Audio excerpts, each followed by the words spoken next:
Magandang gabi ho mga friend. Putas, wala na ho to si Cayetano mga boss. Tansya ko to, tama sabi ni Trillanes. Trillanes, si Ping Lacson. Baka bumigay na to mga friend, malala na to. Pakinggan nyo ha. Kalahin mo kinumpara niya yung sarili niya kay Moises. Putangin na. Ano na to? Yung isang bishop, si Bishop Oriol, simple lang sinabi sa akin, Alan, two things ha. Number one, kahit mag-isa ka lang natira. So sabi ko, hindi, Bishop, hindi ako nag-iisa. Hindi, sinasabi ko lang sa'yo, kahit mag-isa ka lang, tuloy mo yung laban ha. Kasi pag in-appoint ka ni Lord lumaban, huwag mong isipin kung sino mga kasama at hindi. Basta't lumabang ka. Okay. Sabi, Bishop daw nagsabi sa kanya, kalimutan, Bishop Karyong. Pag in-appoint ka raw ni Lord na lumaban, puta talagang, ang alam niya, ang nagpapagalaw sa kanya si Lord, ganon. Tangina mo naman, ay naku, tuloy mo nga. pangalawa, hindi mo kailangan ng maraming kumbaga sa gera, what he meant is that, kumbaga sa gera, you don't need an atomic bomb, you don't need tanke. Sabi niya, the way the Lord works is kung ano lang meron ka, yun lang ang hawak mo. Sabi ko, what do you mean? So sabi niya, The way the Lord works, kung ano lang hawak mo, no? Ikukumpara niya yung sarili niya kay Moises. Talagang wala na ho to. Tingnan mo ha. di ba si Moses? Oh. Sabi niya, Lord, I'm not worthy. Hindi ako makapagsalita ng mabuti. Kasi 40 years, kambing at saka tupa ang kausap niya. Di ba? Moses is what 40 years na kambing at tupa ang kausap ni Moises. Puta, mukhang ibang 10 commandments ang napanood niya itong gago na ito, mga friend. Tuloy mo, Kawatano. educated for his first 40 years of his life, doon siya sa mga eskwelahan ng Pharaoh, ng royalty. And pinaka-modern. Cayetano, alam mo ba yung sinasabi mo? Magpatingin ka na. Kung ako doon sa mga staff nito, mga friend, magre-resign na ako. Baka mamaya kung ano pa maisip nito. Yung mga staff nito, si Cayetano, medyo makiramdam kayo, ha? Baka mamaya kung anong to, iba na ho to, iba na isip nito. Kalahin mo na ikumpara niya yung sarili niya kay Moises. Tuloy mo. civilization ang Egypt noon. So he was very, very well educated. He could debate. Kaya nagsiselos nga sa kanya yung Tangin na gago to. Si Moises, kakagigil ho to. Yung 10 Commandments, halos kabisado ko na yan eh. Yung sa palabas niya na, diba? O, Cayetano, baka hindi si Moises pinaanod sa river kasi nga, ang decree nung pero noong araw, lahat ng panganay na Hebrew, patayin kasi doon daw manggagaling yung deliverance na sinasabi magliligtas sa mga slave, Hebrew slave, no? Kaya si Moises, Cayetano, patulang ko na ho to. Baliw ho to eh. Di magbaliw-baliwan na rin tayo. Pinaanod sa river, napulot ng kapatid ng pero. At diniklara siya. Lumaki siya sa palasyo bilang isang prinsipe. Cayetano. Ang Cayetano ka, hirap mong pero mahirap mong patulan to. Hindi ko nakakaintindi to. Gusto niya, parati siya, tama. Pero baka ito, paratingin na to para makarating dito sa gago na to, no? Tapos, nung dumating yung panahon, na nalaman ni Moses ang katotohanan sa kanyang buong pagkatao, Cayetano. Pero kakasal na lang si Moises doon sa prinsesa, Lepratiri ba yun? Oo, nakakasal na lang talagang magiging pero na Cayetano. Si Moises kasi bilib na bilib sa kanya yung pero eh. Pero yung pero, hindi yun ang tunay na ama niya. Tayo na, para na tayong tarantado na ito mga friend. Tapos yun nga, nang nalaman na nga ni Moises na siya ay Hebrew slave, iniwan niya yung pagiging prinsipe. Hindi siya kapit tuko, nakagaya mo, bugok.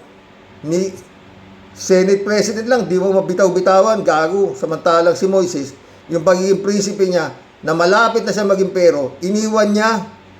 Gusto niyang malaman kung ano kasi siya dahil siya nga nung nalaman niya na siya ay Hebrew slave at hindi niya gusto niya malaman kung anong purpose niya rito sa lupa. Kung bakit ganito ganon. Marami nung nalaman niya Hebrew slave siya, marami na siyang tanong kung ano talaga ang magiging papel niya sa lupa. No?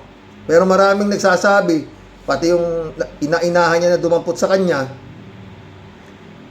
yung sikreto mo, sabi, itatago, walang makakaalam nito, di ba? Pinuntahan nung nanay-nanayan niya yung tunay na ina ni Moises.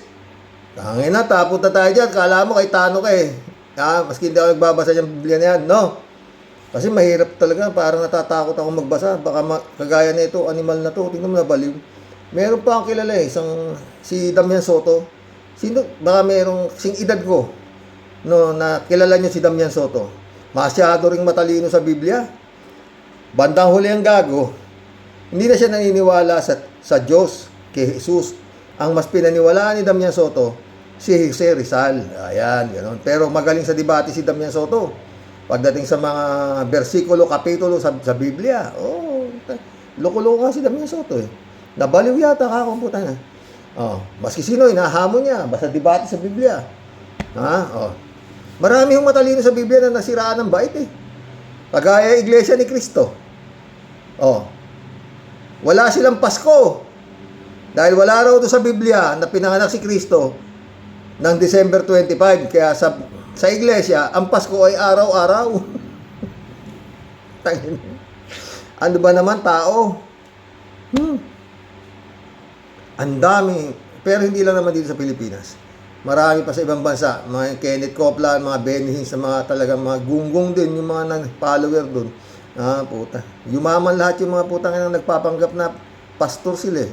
Na sila'y padala ng Diyos eh. Pababalik na tayo kay Moises. Putang na kang Cayetano ka, wala ka sa katinuan.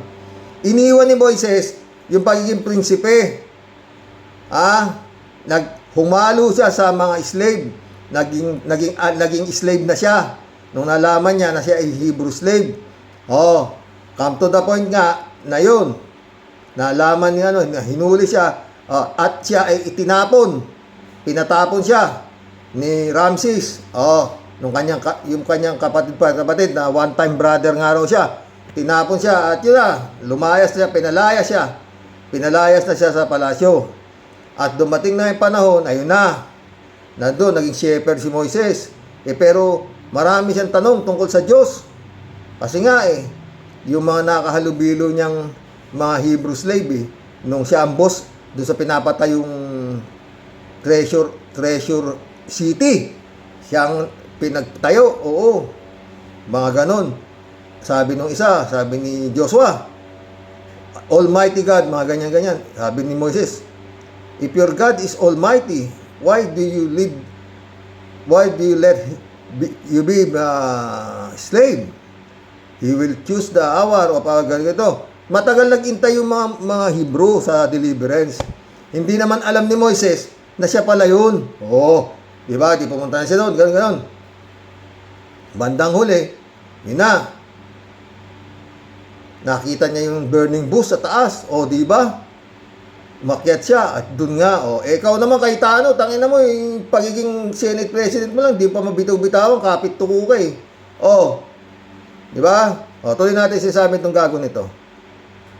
Half-brother ba niya yun? Or di ba, step-brother, di ba, na magiging Pharaoh. But, nung umalis siya sa Egypt, 40 years, halos wala siyang kausap kung hindi tupa at saka... Hindi naman 40 years! Anong to? Anong 40 years? Nagkaanak nga si Moises doon sa babae doon eh. Halos hindi naman matagal, 40 years. Sabi mo, 40 years si Moises na umalis sa Egypt. Plus 40 years, 80 years old na si Moises. Kamo? Iba yung napanood na pelikula na itong gago na to. Kambing. So, nung tinawag siya ng Panginoon, so sabi niya, don't worry, kung hindi ka magsalita, kapatid mo si Aaron magsasalita para sa'yo. Kasi, but Lord, di ba, they have... Hindi ganun. Hindi ganun. Tanga-tanga na ito. Sabi niya kay Lord, what word could I speak that they will heal? Sabi ni Lord, I will teach thee. Hindi niya sinabing yung kapatid ni Moises ang tagapagsalita. I will be with thee. Sabi ni Lord sa kanya. Ibig mo sabihin, kasama mo si Lord? Ito, gago to. Wala na to mga friend. Baka mga gat nga to. Sabi nga ni ito, naawa na raw si dito si Ping Lacson. Dahil talagang malala na to. Kalay mo kumpara niya sa... tuloy mo. Armies, etc. Anong binigay sa kanya? Anong hawak mo? Anong hawak? Staff. Oh. Kasi, itawag mo. Oh. Oh, yung hawak daw ni Moises, stop. Yung stop niya, yung cane niya. Oh. Saan ikinumpara nitong gago na to yung stop na hawak ni Moises? Sa stop niya. Yung mga stop daw niya. Gago talaga mo tayo ito. So Ako, nung kausap ko siya, I have my Bible. O ngayon, tignan mo, nakakausap niya raw si Lord. Nung kausap ko siya, I have my Bible, sabi niya. So, nakakausap niya yung Lord. Puta, delikado to, putang ina. Baka ito ipalit ni, baka ito ang gawing pastor ni ni Digong, doon sa kingdom ni Kibulog. Ulitin natin na konti, atras ko konti. sa kanya, anong hawak mo? Anong hawak? Staff. Oh. Kasi, itawag mo. Oh. So ako, nung kausap ko siya, I have my Bible. Oh. O ngayon, sinong kamiting ko ngayon? Ano ko? Di ba? Nung kausap niya raw si Lord, I have the Bible. Puta, wala, malala na to. Sino kamiting ko ngayon, sabi niya? Yo. Pamilya ko kayo, pero staff. Staff. So si Moses binigyan ng staff, ako binigyan ng magaling na staff. Oh. Diba? Oh. Pero unless, if the staff na hawak ni Moses did not understand Moses, what would have the staff? Kung living thing yung staff. Diba? That's why tayo nagmi-meeting today. Kasi nag-phase 2 yung laban natin. Kumbaga sa libro, first chapter, May 11, hanggang dun sa special session. Ngayon, chapter 2. Diba? So, wag niyong tignan yung tinitignan ng mundo. So, yung iba, nung si Alan, Senate President, kaya natin lumaban. Hindi po. Ngayon, mas may papakita ng Panginoon ang laban sapagkat tinanggal na sa atin pati kapangyarihan. Actually, kahit naman nandun tayo, nasa kanila lahat ng kapangyarihan, lahat ng pera. Di ba? Lahat ng bag, lahat ng maleta, lahat ng bag, pati libag, nasa kanila na. Di ba? Hindi, libag means dumi. Anong hawak lang natin doon? Ang hawak lang natin doon ay katotohanan. Di ba? Ang pagbabayad Malala na di ba mga boss? Malala na siya. Grabe na mga friend, oo. Nabaliw Hindi kinaya. Pero dating dating parang may tililing na kung sino-sino inaaway niya Oo. Grabe. Saka sobrang daldal. Tuloy-tuloy. Tuloy-tuloy ang panahon pa ni Marcos nung tumatakbo si Marcos na Vice President. Tignan mo, nakita ko ito yung hinahanap ko Ito yung presidential debate nung tumatakbo si PBBM bilang Vice President sa ni Miriam Defensor Santiago. At ito si Gonggong Nakawatano, tumatakbo siyang Vice President ni Digong. Ito. Sa Pilipinas, pag antibiotics, pandesal, ang nanakawin mo, sigurado huli ka. Pero pag nagnakaw ka ng malaki, magiging congressman ka. Pag mas malaki ninakaw mo, magiging senador ka. Pag barkada mo si Napoles, syempre si Napoles, i-clear ka, barkada mo siya Di ba? Magiging vice president ka. At pag naging presidente ka, mga kasama... Tignan mo yung daldal niya, Si Bongbong ho ang kadibate niya rito. At halos hindi makasingit si Bongbong. Ilang minuto ba to? Sige, pwede natin pagtiyagaan. Gaano kadaldal ang bunganga nito, mo, kasama na sa corruption. You go to the LTO, kumuha ka ng lisensya, corruption. You bumili ka ng bahay sa taxes, corruption. Buong buhay natin corruption. Huwag na tayo magbulag-bulagan unless we check. Putang ina, kala mo, matino talaga yung gago, Pero merong iniimbestigahan, Kawatano, yung flood control. Doon sa Taguig, Mukhang sabit ka ron, Aba, His Excellency, gawa mo ng remedyo to. Maraming kahayupang ginagawa to. Itong The Holy Man. Pinroteksyonan nito si Bato. Para hindi matakip. Hindi ko maintindihan kung bakit ganun nangyari doon. Halos nasa kamay na nung BILD sa NBI. Nahulog pa si Bato. Change the system. So we need to give Senator Marcos a chance to. No, I was just... Hindi makasingit si Marcos sa kadaldalan niya Sabi niya, we have to give Bongbong Marcos a chance. Sumagot si Marcos. Wondering, kasi sinasabi ni Senator Alan, pagka malaking ninakaw mo, maging congressman, mas malaking maging senador. Is that how he became congressman? Is that how he became senator? That's not how I became congressman. Natawa ko Pag malaki ninakaw mo, magiging congressman ka, magiging senador ka. Sabi ni Bongbong eh. Magaling din si Bongbong ha. Hindi ko kaya ha. Kaya ka ba naging congressman at naging senador? Ha? Oh. Pinitik lang siya ni Bongbong eh. Kaya ka na. Sabi mo, pag malaki ninakaw mo, naging congressman ka, saka senador ka eh. Kaya ba naging congressman ka? Kaya naging senador ka? Sabi ni Bongbong sa kanya eh. Ha? Eh si Bongbong dahil pinanganak na yan, may golden spoon na sa bunganga yan. Congressman, it's not how I became senator. Well, Sabi ni Bongbong, eh ako, hindi ako ganyan. It's not how I became congressman, how I became senador. Ibig sabihin Bongbong, hindi ako nagnakaw, kaya ako naging, ito, sinasabi niya, pag nagnakaw ka, naging senador ka, pag malaki ninakaw mo. Pinitik siya. Pero tingnan mo yung daldal na naman niya, ha? Sa Europe nag-aral si Senator Bongbong kahit peke yung Ang layo na, no? Alam ko sa Europe nag-aral si Bongbong, pero kahit peke yung diploma niya, talagang hiniyahiya ni itong si Gago na to, si Bongbong, dito sa debate na to. At hindi halos makasingit si Bongbong dahil sa bilis ng dila ng putang ina, oh. diploma. Pero Ibang issue na yan, Senator Alan. ang sinabi ko po na magiging congressman ka, that's sarcasm. Because it applies to many, not to all. Okay. Kung ako'y naging congressman dahil corrupt, di sana hindi ako sumama sa EDSA 1, EDSA 2, hindi ako lumaban sa corruption ni Binay, hindi ako lumaban sa corruption ni Arroyo. But Senator Marcos, nasaan ka pag corruption ang pinag-uusapan? Di ba? Wala ka sa hearing. Sabi mo kanina, Senator Marcos, matagal Puta, may tagasigaw pa si ano, no? Si Cayetano, no? Habang inaano niya si Bongbong, ano? tayong magkapartido, bakit ngayon lang bringing up? Naalala ko tuloy, nung hearing na Napoles, galit siya sa akin lumapit kasi pinapatawag ko yung isang Maya Santos. Ngayon ko lang nalaman bakit, kasi lumalabas doon sa final ngayon sa ombudsman, yun pala ang Tinitignan lang siya ni Bongbong sa kadadaldal niya, oh. Nakaganon si Bongbong sa akin. Tinitignan lang siya, oh. in between ni Senator Bongbong at ni Napoles. All right, this will be the...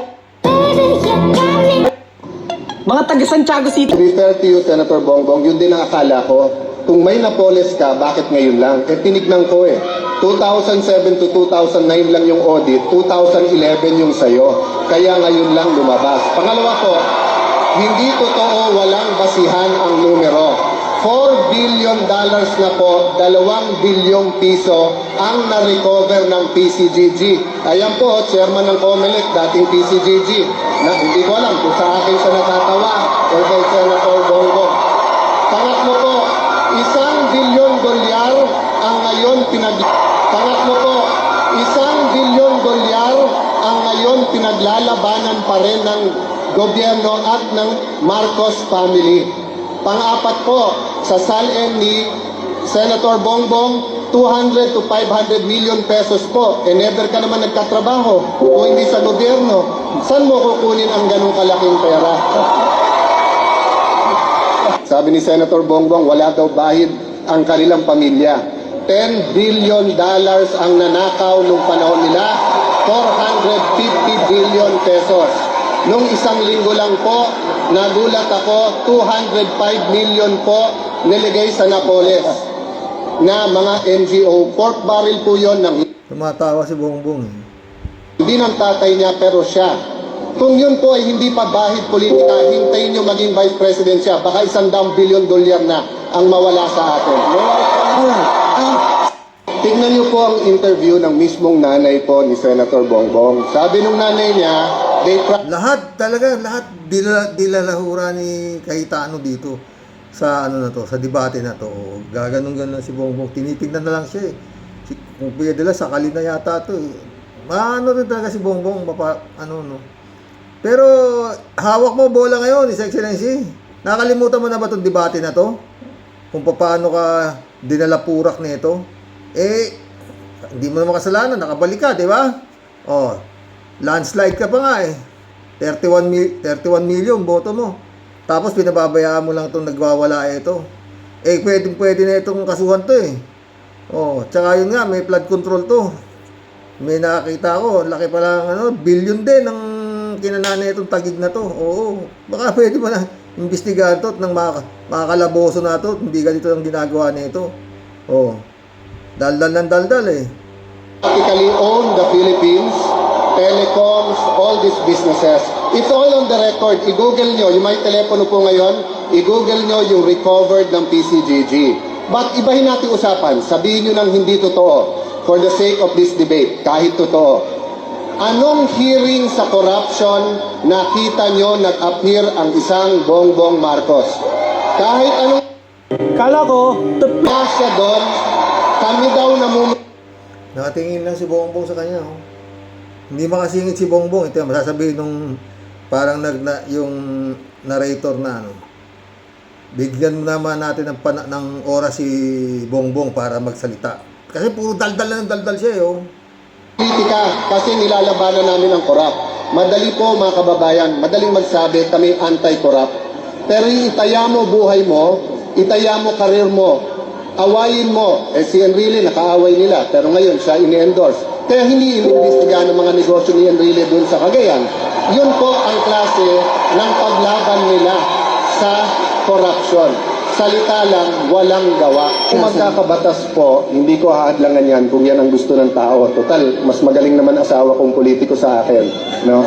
Pero yung sinabi po ni Senator Marcos na kalimutan pangalan namin, kalimutan history, eto po tanong ko, isipin niyo lang po, no? Whether you're for or against Wala him. po akong Isipin niyo lang sinasabing po to. kalimutan ng history. Isipin niyo po to, Huwag naman, huwag ka naman Can I have 10 mag-invento. more seconds Wait, because Senator I Cayetano, have Senator Marcos, oras ko naman wag to. yung Hindi ito martial law na may walang rules. May If you're looking for a toothpaste, Hold on. Can we please request the candidates to Yeah. speak one at a time? So Ma'am. thank you, Senator Marcos. It's the Senator time, Cayetano. Huh? Grabe, no? Tignan mo sasabihin niya dito. Talagang grabe. Halos binalahura niya yung Bongbong Marcos dito. Sa tindi ng daldal, ha? Kaya may 1 Yes. minute. Yes. O pati yun na nakawin mo pa rin. Grabe, no? Meron pa akong 1 minute, sabi niya. O pati yun, nanakawin mo pa rin. Putang ina, no? His Excellency. Aba. Wala ka ba magawa dito? Senator Cayetano. May 1 minute. Yes, you can stick to the Sabi question niya, po. burahin daw yung mga pangalan. Huwag mo titignan yung dynasty. Ito po tanong ko sa inyo. Have an open mind. If 30, 40 years from now, tumakbo po yung apo ni Napoles, wala siyang kasalanan sa ginawa ng kanyang lola, pero pera po ng Kung ano-ano lang din sinasabi ni ano dito. Matagal na palang may tama to pero nananalo, no? Napaniniwala ng tao. lola niya na ninakaw sa inyo ang gagamitin sa kanyang campaign ads, sa pambigay sa mayor, sa pambigay sa lahat. No? So, ang dynasty po, meron talagang problema. Lahat po kami may problema sa dynasty, sa Liberal Party po. Dynasty ng mga abaya. And alam naman natin, napaka-corrupt na pagdating sa LRT, MRT, hindi masipa. Dynasty po na may kinalaman sa Weteng, food icon and subscribe to Shopee Vlog. endorse sa mga liberal. Meron pong problema sa dynasty. How do we solve it? I don't know right now, but this is what I can tell you. Political win against corruption. Alam niyo po ba bakit ako nangaaway? Nangaaway po ako para buhay niyo ganyan. Pag hindi po ako nang-away at tumahimik, ang buhay niyo po ganyan. Kaya pasensya na po kayo, sasabihin ko sa inyo ang totoo. Grabe, no, mga boss? Posible naman nakalimutan na ni Bongbong ito. Hindi naman siya malilimutin. Oh. Ha? Tapos ngayon, yan na naman ang nanggugulo sa kanya ngayon. Yan ang ano, yan ang bloodbath ni Sara eh. Yan. Oo. No, mga boss. Pero bilib ka, no? Kaya nilang magtago sa pagiging makadiyos, no? Ito, last na natin, si Mike Diferencia. Ang ginagamit ni Mike Diferencia, yung nilalabas na survey nitong magagaling na surveyor. Pakinggan nyo, ha? Former Congressman Mike sa mga nagpapa-impeach kay Sara, ha? Talagang love na love niya si Sara, eh. Oh. Hindi tayo dapat manahimik sa impeachment. Can you imagine ang Vice President who is now the highest rated in terms of trust ratings, siya pa matatanggal? Tingnan niyo ratings ng mga presidente, speaker, senators. Si Vice President ang pinakamataas. Bakit siya ang tatamaan ng impeachment? May kasalanan nga siya, tanga. Kaya siya may impeach, kagago nito, putang ito. Pare-poro sila may tililing, no?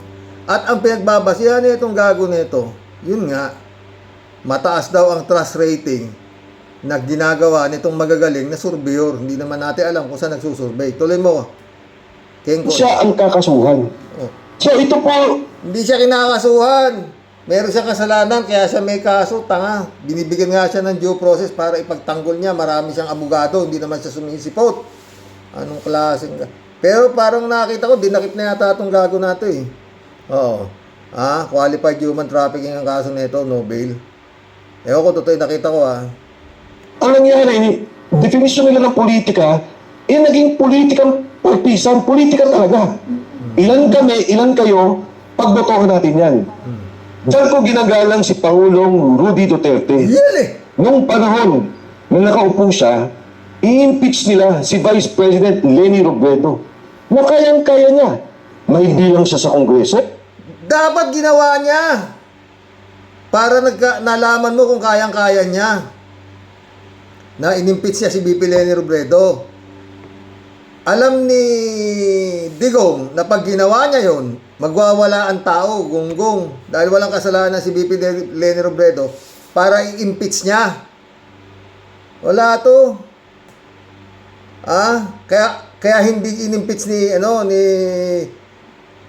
Digong si BP Leni. Oo, may numero nga siya. Kaya niya nga, kaya niyang impeach. Pero alam niya na magwawala ang tao pag ginawa niya yun dahil mahal ng tao si BP Leni Robredo. Hindi kagaya niya si Inday Sayad ngayon. Talagang puta na sa survey pa lang halos 85% ng mga Pilipino gustong matuloy ang survey. Yung impeachment trial na yan nito si Sara Duterte. Ano ka puta na pininiwalaan kasi ito kaya ganito itong mga gago na ito tuloy mo, baliw. May bilang siya sa Senado. Pero higit sa lahat sa Kongreso. Pero sinabi niya, tumigil kayo. Tigilan niyo ang mga pinagagawa ninyo. The person was voted by the Filipino people. Doon nga siya takot dahil nga binoto ng Filipino people yan. At pag yan, si BP Leni, hindi yan yung botong binigay dyan, hindi binayaran. Talagang ibinoto yan. Di sinubukan sana ni Digong na inimpeach siya. Dahil alam naman ni Digong na hindi siya pwedeng ma-impeach. Walang kasalanan Diba? Talagang putang ina, nangingibabaw itong mga tanga na to. Hindi alam ang pinagsasabi nito. Bago ma-impeach yung isang kailangan merong kasalanan. Ala naman kasalanan si BP Leni. Paano i-impeach? Gunggong. Kaya po. Dati yan, irespeto ninyo.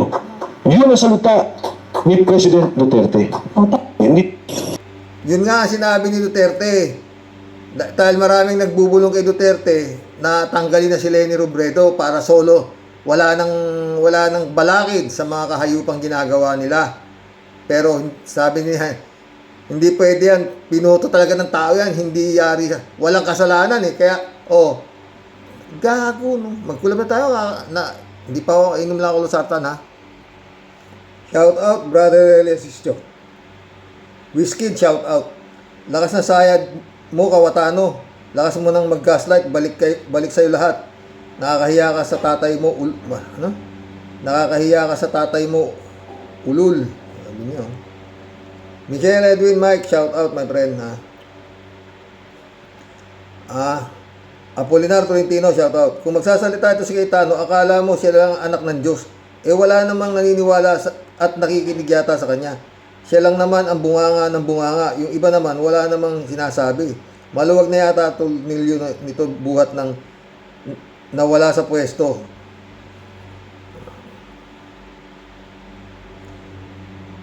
Sa SP. Tapos ka na Cayetano, hindi ka na magiging SP kahit kailan. Wala na, dapat ito talaga dakpin to, baka makasakit ito. Librado Ludovico, shout out. Blessed morning, Karox. And to all warriors, ano pa ba? Pag nadikit ka talaga sa palayok, na may uling, tiyak, mauulingan ka at dumikit ka sa baliw. Ayan, di baliw, baliw na din. Wala na akong ganang makinig dyan kay Caldero Cawatano. Mag-resign ka na lang. Malay natin, baka nga mag-alamoy si Singgago, mag-resign ng putang na. Shirley J. Sir, shout out. Kung ano-ano sinasabi, parang may sapak na yata, Karox. Sabi nga ni Senator Rapi Tulfo, delikado na si Cayetano ngayon. Iba na ang utak. Hindi talaga niya matanggap ang hiya. Matanggap na hindi na siya ang Senate President. Lisa de la Cruz, shout out. Yani Robles, shout out. Dapat ipa-check up na yan ng family. Dapat patingnan talaga ito ng pamilya niya, puta. Kakatakot itong ganitong tao. Rodelia Alpilor, shout out. Alam mo, Xerox, para sa akin, tinamaan ng malaking kahihiyan. Kaya ganyan siya. Dahil isang malaking kahihiyan ang ginawa niya dahil di niya matanggap pagkabigo niya makuha ang inagaw na pwesto kay Soto. Kaya lahat sila galing kay Digong nahulog na sa impyerno. Hoy Caldero, puro ka dakdak dyan. Pumasok ka, sayang pasahod ng taong bayan. Ingat po tayong lahat. God bless us all po. God bless Rodelia. Nainit. Rodelia Alpeloret, gago ka pala eh. Ito. Kakahiya ka dyan. Ay, Xerox, malala na ang topak niya dahil sa kahihiyan. Di ba? Totoo. Friends, Shelby Sapeda, shout out. July 7, Alcantara. Christiansen, Analisa Apolinar, shout out sa inyo mga friend. Sabi ni Friend Shelby, no? Naku po, mahabaging langit naman po talaga si Rox. May nakikinig pa po ba talaga dyan sa isang tabogo na yan? Kailan pa po ba yan titigil? Ano po? Kailan pa po? Bayan maigagapos at maitatali na lang po yan, tuluyan ng manahimik. Hoy, Kulokotoy, ikaw ba talaga hindi mananahimik na tabogo ka, ha? Kahit ano pang gawin mo, paikot-ikot na kwentong bulok, at kahit pa magwasay ka dyan, at maglitanya ng kung ano-ano pang mga verses ng Panginoon, at pipilitan mo talaga ng mga utak namin na ikaw yung tama, ikaw yung malinis. Ano naman ngayon, Aber? Wala na ngang meron. Yawang pulpul. Tantanan mo na yan kami. Kasi kahit yung mga surot, utang-uta na rin sa'yo. Itaga mo sa may bukbok na pulpul mong utak. Ikaw ang naglagay na mismo sa sarili mo, sa gilid ng bangin. At para tuluyan ka ng mahulog sa kawa ng kumukulong asupre na ungas ka, ha? Isa kang dakilang tanga, buwisit ka. Ano ba ang pinagngangaw mo? Sobra-sobra na kahihiyan para sa bayan ang pinaggagawa mo. Na pinutukan ka naman ng talaga ng lintik. Naku ewan ko nga po ba sa'yo? Sukang-suka na nga kami at tulig na mga tenga namin sa kung ano-ano pang pamumulaklak ng bunganga mong grabing tabil. Parang awa mo na, Cawatano, Caldero. Pahingahin mo na sana yung naliligaw mong kaluluwa, okay? Itulog mo na lang yan. Isang malupit na tulog. Baka sakaling ikaw mahimasmasan, okay? Lugang-luga na ang tenga ng mga tao sa buong mundo sa karirinig sa salita ng mga bunganga mong na laging bumubula sa lubid-lubid na kasinungalingan. Sir Koteng, yun nga ano po ba talaga tayo, ano po? Wala ka po ba talagang magagawa? At nang maiba-iba naman po ng konti ang view na nakikita po namin at kasalo sa pagkainan namin sa araw-araw ba kung ikaw nasisikmura mo na nakikita mo yung ganyang eksena araw-araw ikaw na lang sana, sir, ang lumasap ng dusa. At pagkatopak nitong asong ulol na to pinatutunayan mo lang po talaga, Sir Kuteng. Isa ka pong certified na lampasot at isang dakilang uto-uto. Naku, ewan ko nga sa inyo, sir. Dahil kami, inaatake na naman ng topak dahil dito sa Kisayad Cawatano. Di pa paano pa, Losartan Pamor. Makalayas nga muna, mga leche, kuribaw, mga buwisit. Ay, tiyadeli ka. Don Juan, shout out.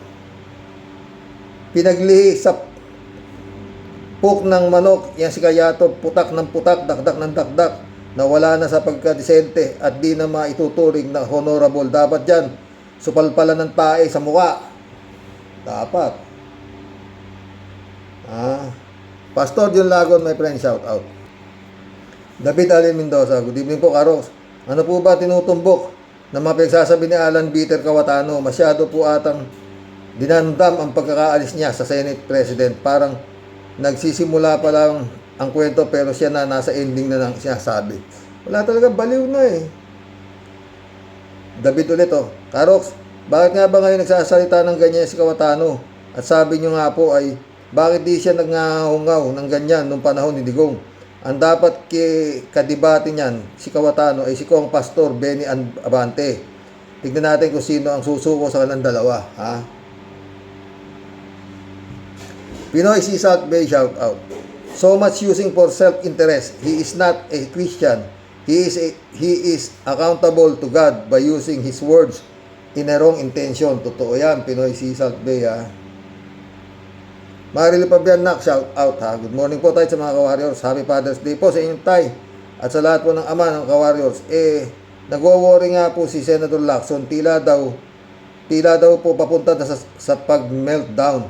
Sana huwag naman siyang magkakaganon kasi kapag talagang lahat ng sobra nakakasama na, matuto siyang tumanggap ng pagkatalo. Siya raw nga si Moises. Ang inong Cayetano ka.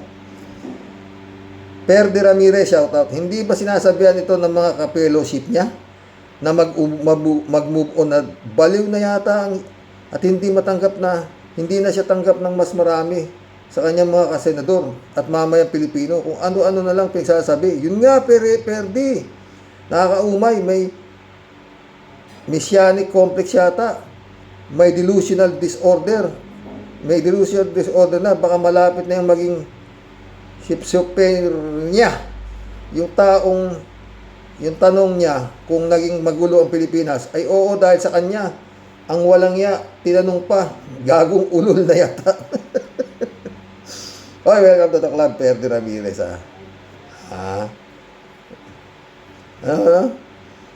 Tinanong pa, gagong ulol yata, dapat ipa-check up nito ng mga kapamilya niya sa psychiatrist. Totoo.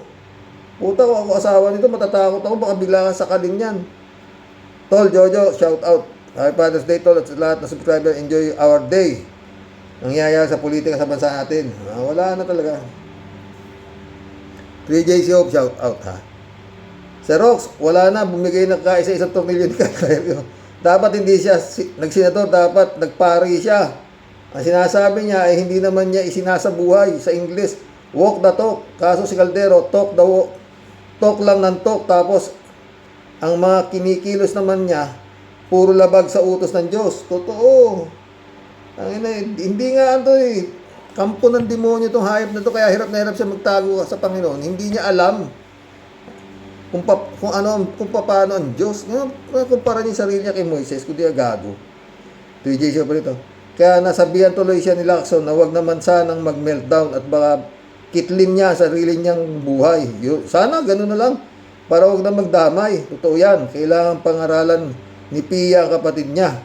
Kasi iba na talaga ang timpla ni Caldero. Si Rox, pwede ring umarte lang itong si Caldero na may diferensya para hindi makasuhan. Hindi natin alam. Kapatid niya, parehas naman yata sila may diferensya eh. 3J Shop ulit Gumulo ang Senado ng maging SPS Caldero na yan. Kaya siya siguro umaarte ng ganyan kasi iniimbestiga na ng NBI ang shooting sa loob ng Senate na ginawang palabas ni Caldero. Bakit naman umabot sa strategy ni Caldero ang barilan? Hindi ba siya iniisip na one way or another ay investigation will happen? Sa alam niya, kaya niya lusutan eh. Ang gulo ng speech niya, Xerox, halo-halo sinasabi, ano ba ang gusto niyang ipunto? Sala-salabat ang mga sinasabi, walang sense, senador na yan, ha?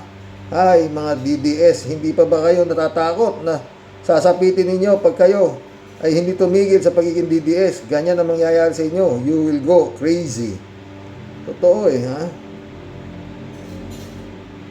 Mga baliw naman ang lahat halos. Putang ina, ang dami. Sa labas nga, di ba, puro nga baliw. DJ Show pala. Sa Rox, napanood ko yung FB ni Pastor Jun Lagon. Kumakanta, maganda pala ang boses niya. Oh, maganda boses niyan. Huwag kang mag-alala, tataba din uli si Pastor. Bata pa naman siya.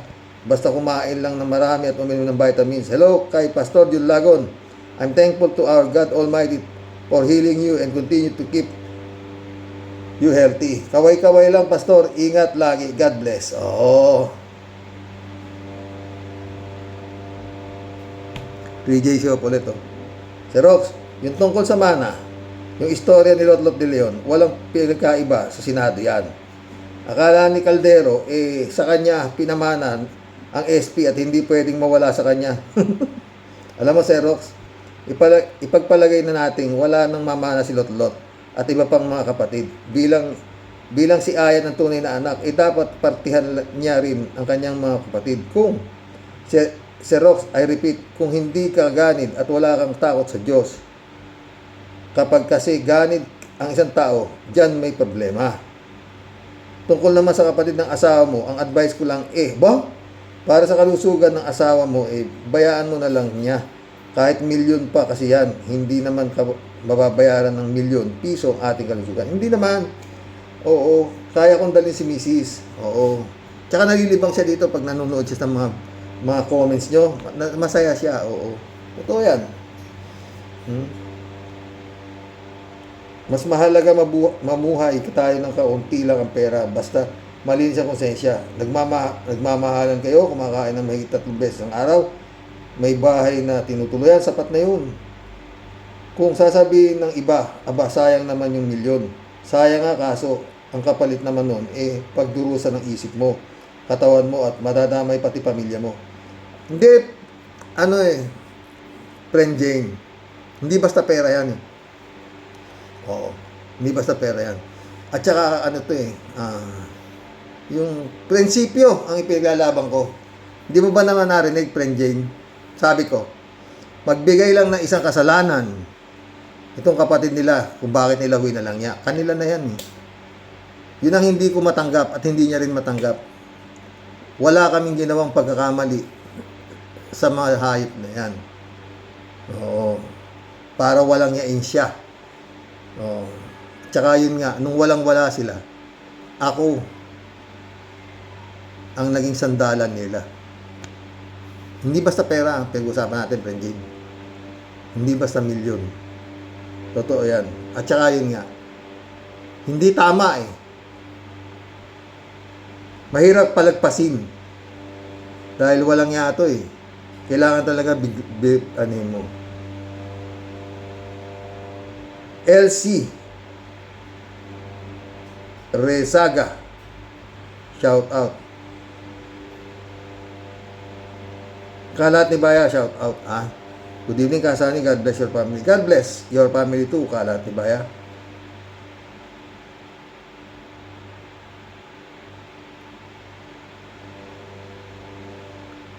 Kalat ni Happy Father's Day sa lahat ng astig at magandang lalaki dito sa MS. Mabuhay kayo. Happy Father's Day. Happy Father's Day. Kalat ni Baya, totoo. Eddie Luna, shout out. Hi Karox, magandang araw muli sa inyo dyan, Karox. Hindi kaya nasisira ng ulo ni Cayetano. Wala akong maintindihan kung saan-saan niya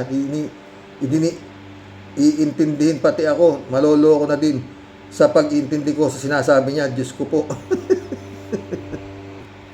Eddie Luna ulit. Hindi ko alam sa kanya kung sinong na ospital na sinasabi niya. Kung yung mekaniko na nakatsinelas, halo-halo. Kasi Diyos ko po, sana po bigyan mo na ng liwanag ang utak ni Alan Cayetano.